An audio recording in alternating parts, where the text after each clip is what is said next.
রাগে লাল হয়ে নবী সাল্লাল্লাহু আলাইহি ওয়াসাল্লাম বলছেন যে ইয়া ওমর, হে ওমর, তুমি আমার সামনে তাওরাত পড়ছো? জেনে রাখো, লাউ কানা মূসা হাইয়ান, যদি মূসা আলাইহিস সালাম এখন জীবিত থাকতো। তাওরাত কার উপর নাজিল হয়েছে?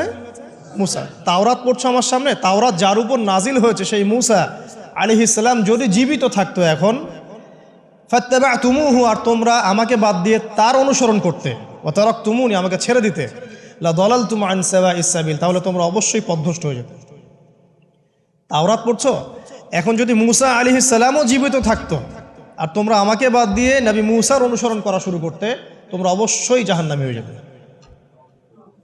লাউ কানা মূসা হাইয়ান, যদি মূসাও জীবিত থাকতো এখন, আবার যদি জীবিত করা হয় আলাইহিস সালাম, লাত্তাবা'নি, অবশ্যই তাকে আমার অনুসরণ করতে হবে। কথা কি বুঝতে পারছেন? এই কারণে শেষ জামানা যখন ঈসা ইবনে মারইয়াম আসবেন, তিনি